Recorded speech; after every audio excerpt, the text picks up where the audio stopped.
ಮುಗಿತಾ ಇನ್ನು ಮುಂದುವರಿತಾ ಹೋದರೆ ಡಿಸೆಂಬರು ಅಂತ ಎಲ್ಲ ತಂಗಿರೋದು ಇದು ಇನ್ನೂ ಜಾಸ್ತಿ ಆಗ್ತದೆ. ಇನ್ನು 2000 ವಿಷಯ ನಾನು ಯುಗಾದಿ ಮೇಲೆ ಹೇಳ್ತೀನಿ.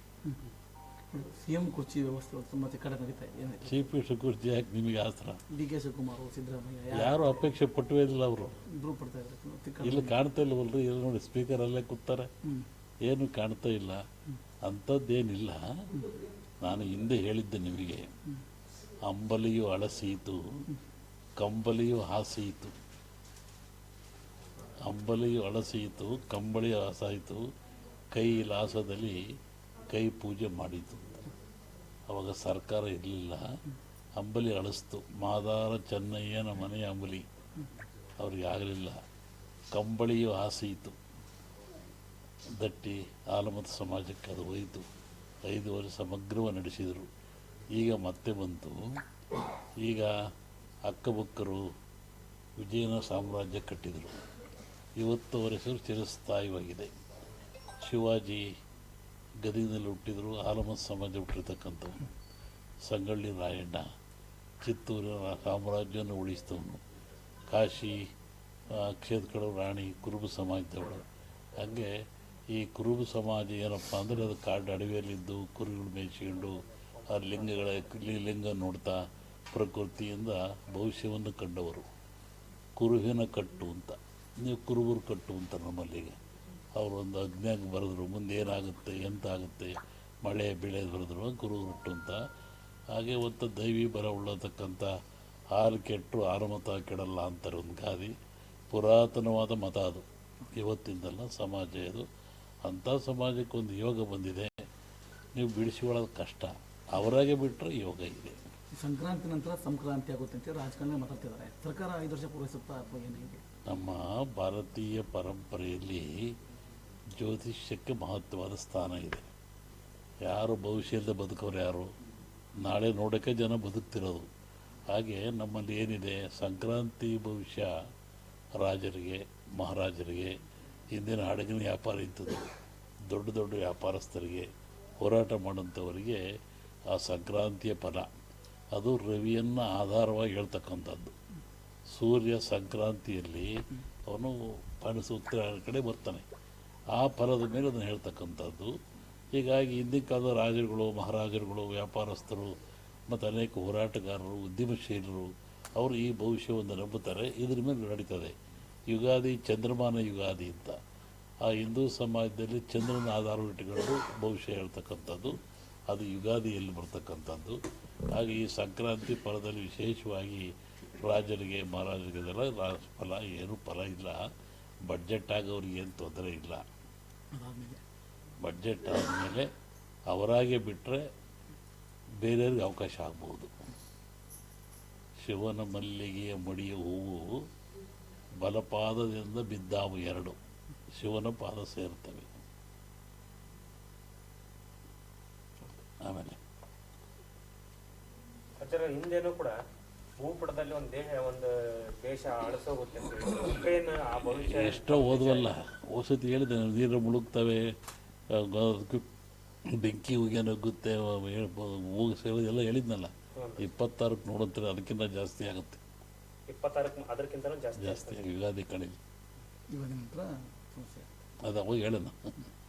ಸರ್, ಈಗ ಕೇಂದ್ರದಲ್ಲಿ ನೋಡಿದಾಗ ಇವು ರಾಷ್ಟ್ರದ ವಿಚಾರಗಳನ್ನು ಬಂದಾಗಲೂ ಕೂಡ ಸಾಕಷ್ಟು ಘಟನೆಗಳಾಗಿರುವಂಥದ್ದು, ರಾಜಕೀಯ ವಿಪ್ಲವಗಳು ಸಂಭವಿಸ್ತಾ ಇದ್ದಾವೆ. ಅವನ್ನೆಲ್ಲ ನೋಡಿದಾಗ ತಮ್ಮ ಅಭಿಪ್ರಾಯ ನೋಡಿದಾಗ? ನಾನು ಹಿಂದೆ ಹೇಳಿದ್ದೀನಿ, ಅರಸನ ಅರಮನೆಗೆ ಕಾರ್ಮೋಡ ಕವಿದೀತು. ಹಿಂದೆ ಹೇಳಿದೆ ನಾನು, ಪ್ರಧಾನಮಂತ್ರಿಗಳಿಗೆ ಆಘಾತ ಇದೆ, ಕೆಲವು ಸಾಯ್ತಾರೆ ಅಂತ ಹೇಳಿದೆ. ಆನಂತರ ಚೀನಾದಲ್ಲಿ ಏನಾಯಿತು, ಪ್ರಧಾನಮಂತ್ರಿ ಬದುಕಿದ್ದೇ ಹೆಚ್ಚಾಯಿತು ಅಲ್ವೇ? ಹಾಗಾಗಿ ಅಂಥ ಸಮಸ್ಯೆಗಳು ಇನ್ನೂ ಮುಂದುವರಿತವೆ. 26 ಶುಭನಲ್ಲ, ಯುಗಾದಿ ಕಳೀಲಪ್ಪ, ಈಗಲೇ ಯಾಕೆ ಹೇಳೋದು ಅಲ್ವೇ? ಯುಗಾದಿ ಮೇಲೆ ಆ ಭವಿಷ್ಯ.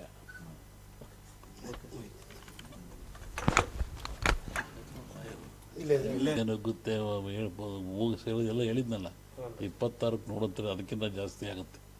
26 ಅದಕ್ಕಿಂತಲೂ ಜಾಸ್ತಿ ಜಾಸ್ತಿ ಯುಗಾದಿ ಕಡೆ ಇವಾಗ ನಂತರ ಸಮಸ್ಯೆ. ಅದು ಅವಾಗ ಹೇಳೋಣ.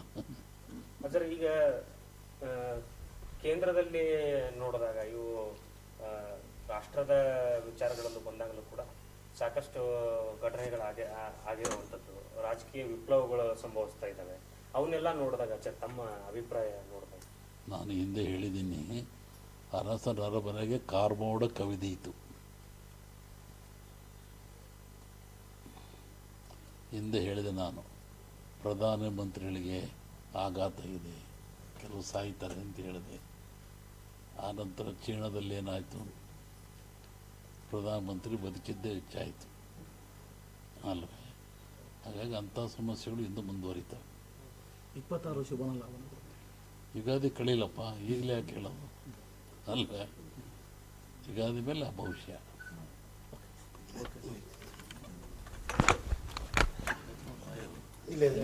ಭೇಟಿ ಬಗ್ಗೆ ಇಲ್ಲಿ ಮಹಾ ತಪಸ್ವಿಗಳಾಗಿರ್ತಕ್ಕಂಥ ಶಿವಬಸವ ಮಹಾಸ್ವಾಮಿಗಳವರು ತಮ್ಮ ತಪಶಕ್ತಿಯಿಂದ, ಯೋಗ ಬಲದಿಂದ ಸರ್ವಭಕ್ತರನ್ನು ಉದ್ಧಾರ ಮಾಡುತ್ತಾ ಇಲ್ಲಿ ಶಿವಯೋಗ ಸಮಾಧಿಯಲ್ಲಿ ನೆಲೆಸಿ ನಿತ್ಯವೂ ಹರಿಸ್ತಾ ಇದ್ದಾರೆ.